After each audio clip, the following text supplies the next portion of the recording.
Seat sharing की तकरार के बीच राहुल गांधी और मल्लिकार्जुन खड़गे ने सहयोगी पार्टियों के प्रचार के लिए निर्देश जारी किया है। यूपी कांग्रेस संगठन के नेताओं को यह जिम्मेदारी दी गई है कि वो यूपी से सटे जिलों में महागठबंधन के प्रत्याशियों के लिए प्रचार करेंगे।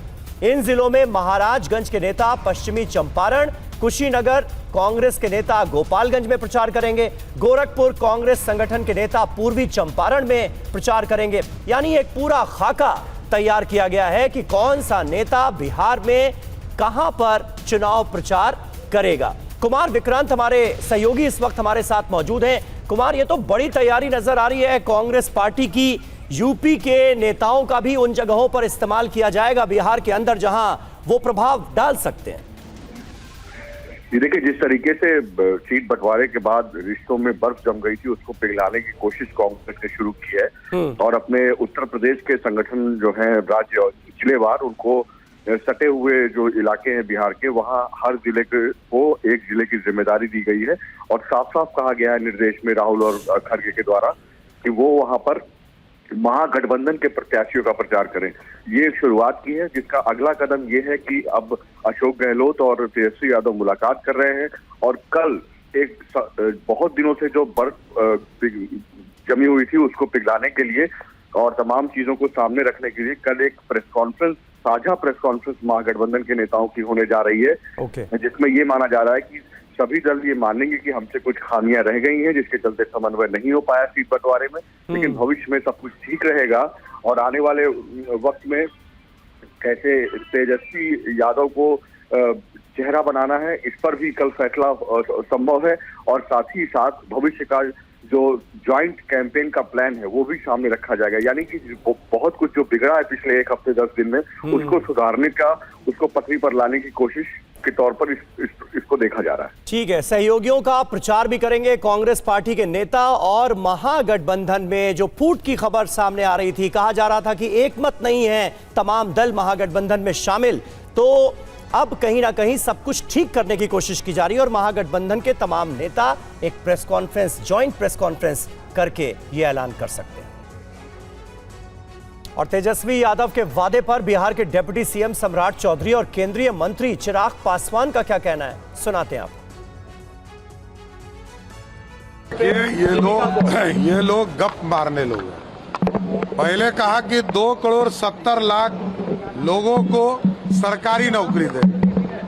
आज जिस बात की चर्चा वो कर रहे हैं, 15 साल तक उनके पिताजी माताजी ने बिहार को लूटा, बिहार की जनता देखी है।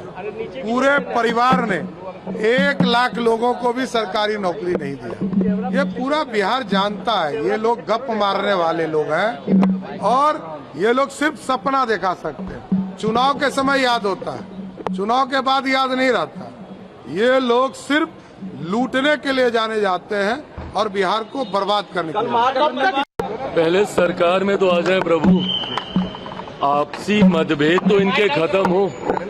जिस तरीके से in fighting with in the alliance चल रही है महागठबंधन में और जिसकी वजह से महागठबंधन पूरी तरीके से कोलैप्स हो गया, उसके बाद भी अगर इनको ऐसा लगता है कि ये सत्ता में आएंगे तो मुझे लगता है कि ये मुंगेरी लाल के हसीन सपने जागते हुए भी ये लोग सपने देखने का काम कर रहे हैं। आज इतने दिनों के बाद तो इनको याद आया कि बिहार में चुनाव चल रहे हैं और मीडिया को आके कम से कम हम संबोधित करें और हम बताएं कि हम और क्या सोच रख रहे हैं। कहाँ थे इतने दिनों से ये लोग? एसी कमरे में बैठकर सिर्फ अपनी महत्वाकांक्षाओं के विवाद को सुलझाने का काम कर रहे थे। और लालू के बड़े बेटे तेज प्रताप यादव ने नामांकन के बाद पहली बार महुआ विधानसभा क्षेत्र का दौरा किया। इस दौरान उन्होंने अपनी जीत का दावा भी किया। जनशक्ति जनता दल के अध्यक्ष तेज प्रताप यादव नामांकन के बाद पहली बार वैशाली पहुंचे। उन्होंने महुआ विधानसभा क्षेत्र का दौरा किया।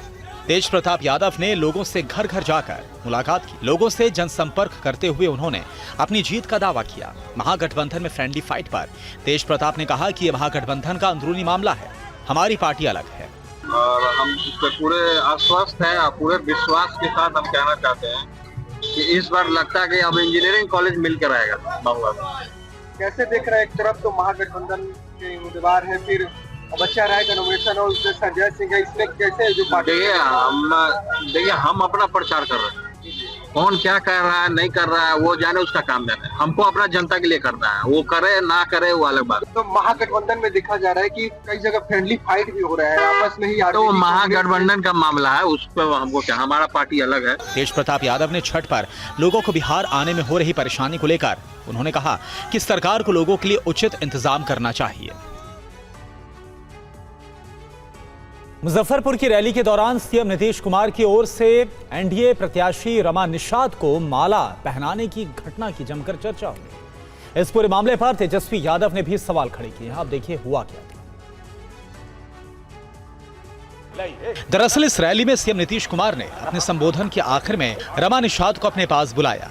रमा निषाद जैसे ही उनके पास पहुंची, उन्होंने एक माला लेकर कैंडिडेट रमा निषाद को पहनाने के लिए हाथ आगे बढ़ा दिया। पीछे खड़े सांसद संजय झा ने रमा निषाद के गले में माला डालने से पहले माला को पकड़ लिया। फिर नीतीश कुमार ने रमा निषाद के हाथों से माला लेकर उन्हें इस माला को पहना दिया। इस दौरान संजय झा के रोके जाने से सीएम नीतीश कुमार नाराज हो गए। उन्होंने माइक पर आकर कहा कि ये गजब आदमी है भाई, हाथ काहे पकड़ते। आप करिए, लाइए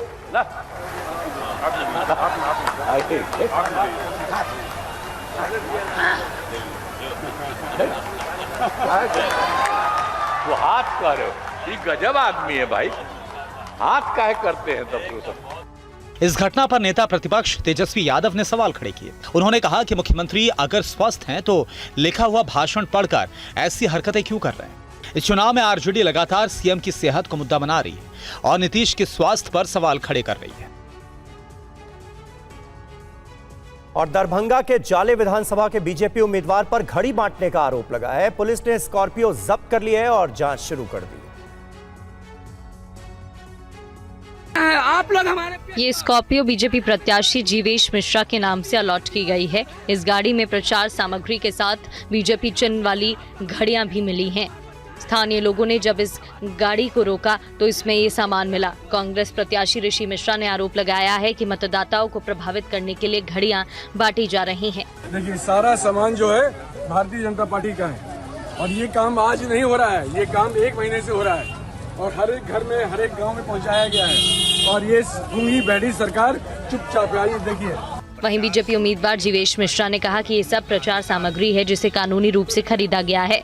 विपक्ष बेवजह झूठा आरोप लगाकर जनता को गुमराह करने की कोशिश कर रहा है।